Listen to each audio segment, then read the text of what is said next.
Jambo wapendwa, popote pale mlipo, ni mtumishi Dominic Ogega ambaye nimechukua wakati mwafaka niweze kunena nanyi kuhusu umuhimu wa kusherehekea siku hii ya Krismasi.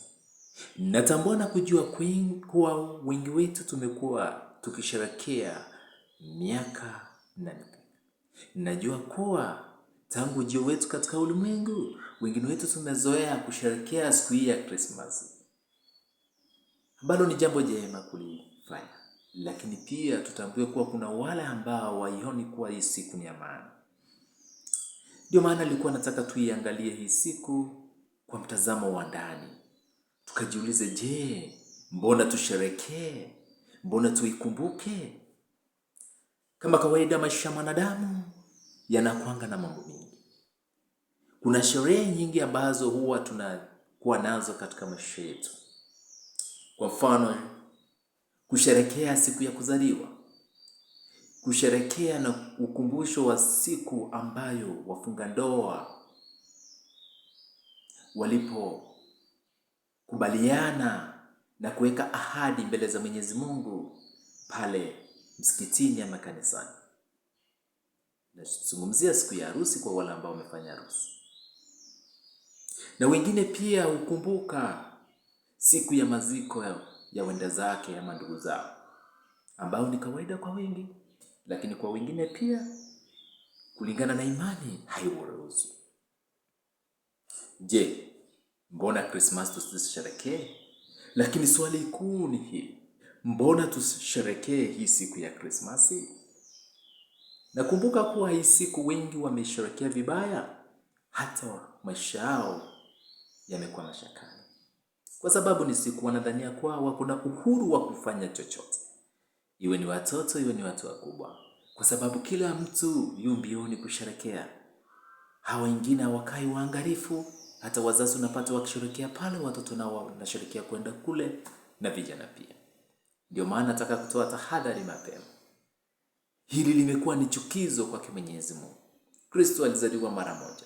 Kristo hajawahi zaliwa baada ya mwaka na vile imekuwa kila mwaka. Lakini ni vyema kuwa na ukumbusho. Je, twajikumbusha nini ama twasherehekea nini Krismasi?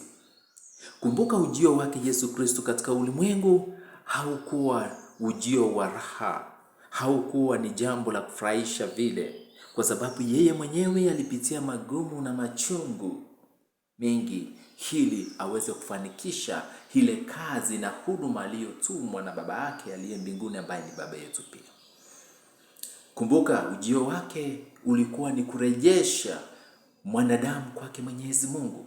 Mwanadamu ambaye alikuwa amepotoka kutoka katika njia yake ya haki, akamwasi Mungu mpaka akafanya uhusiano wake na Mwenyezi Mungu kadhoofika hadi kufikia mahali ambayo alipatiwa adhabu ya kifo. Sasa Mungu kwa sababu ya upendo wake wa agape akaona ni vema mrejeshe. Kumbuka kulikuwa na njia nyingi za kumrejesha huyu mwanadamu kwake Mwenyezi Mungu, kwa maana Mungu alitumia manabii na watumishi wake wa hapo awali. Lakini walitendewa nini? Wengine waliuawa, wengine wakafanywa madhambi, wakatezwa hadi wakafa. Mungu kwa sababu alikuwa na upendo wa agape, upendo usiokuwa na mwisho, akaona ni hili amtume mwanawe wa kipekee ambaye ni Yesu Kristo kwa ajili ya ukombozi wetu. Lakini kukatokea nini? Vivyo hivyo kama vile walivyowatenda mitume, manabii na watumishi wake Mwenyezi Mungu, wakamtenda mwanawe kwa hali ya kukejeri, wakamdhihaki, wakamtema mate, wakamsulubisha msalabani. Si mababu zetu peke yao, hata sisi tumelirudia hilo. Unapoenda kinyume cha Roho Mtakatifu na kukufuru, wewe umemsulubisha Kristo msalabani, umemdhihaki na kumfanyia mambo yasiyokuwa ya kawaida. Unaposherehekea siku hii visivyo, kwa kutumia mvinyo, kwa kuenda katika nyumba za zanaa na kufanya yale yote ambayo unataka kuyatenda, ujue kuwa umeenda kinyume na mapenzi yake Mwenyezi Mungu. Twastahili kutafakari maandiko katika kitabu cha Injili ya Yohana mlango wa 3 mstari wa 14 kuendelea. Tazama, Kristo amelinganishwa na yule joka wa shaba ambaye Musa alimuinua nyikani. Hili kwa wale wana wa Israeli ambao walikuwa wameumwa na yule nyoka wa sumu wasiendelee kufa kwa wale ambao watamwamini.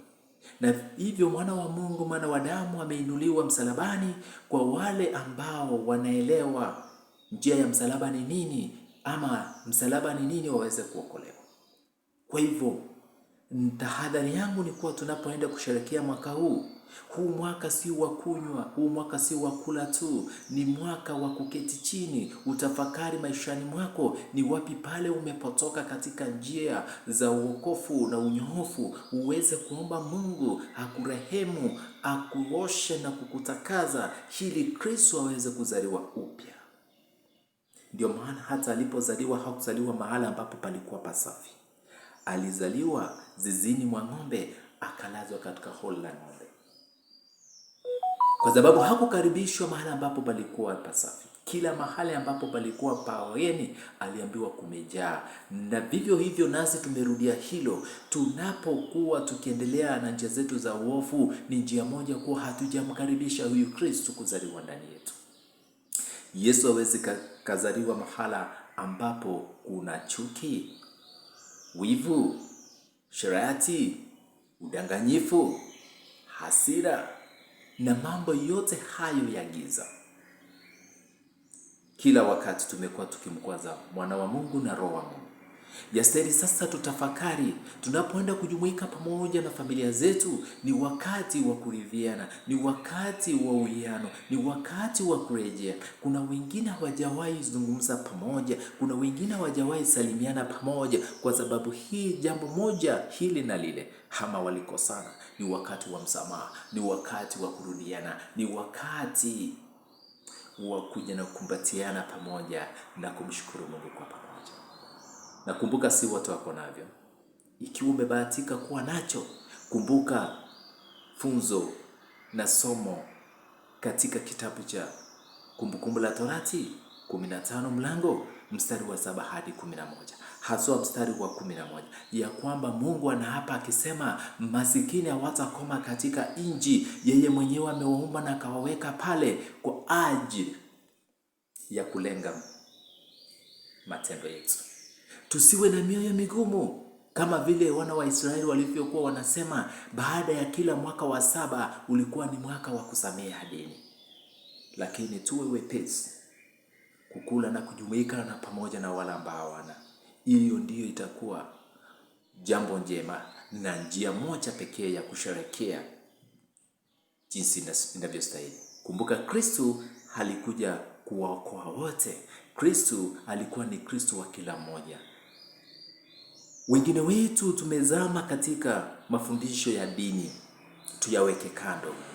Huu ni wakati wa kuja pamoja ili tuweze kusherehekea pamoja kwa kumrudishia Mungu shukrani kwa ulinzi wake, uwepo wake katika maisha yetu na umbali ambao umetufikisha.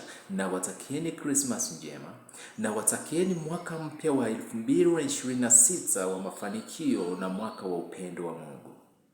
Mungu akawabariki, Mungu akawalinde, Mungu akawaongoza na kuepusha na maovu yote. Tutakapoenda kusherehekea Krismasi mwaka huu kiwe ni Krismasi ambacho ni tofauti. Kumbuka, mwaka ujao ni mwaka wa kampeni. Tuombee sana maisha yetu, familia zetu, ndoa zetu, nchi yetu tukufu ya Kenya na dunia kwa jumla. Mungu wa amani, Mungu wa upendo awabariki, awalinde kwa jina la Baba na la Mwana na la Roho Mtakatifu. Amen. Kutoka kwangu mtumishi Dominic Ogega, na watakieni kila laheri na mvuke mwaka vema na Christmas njema. Bye.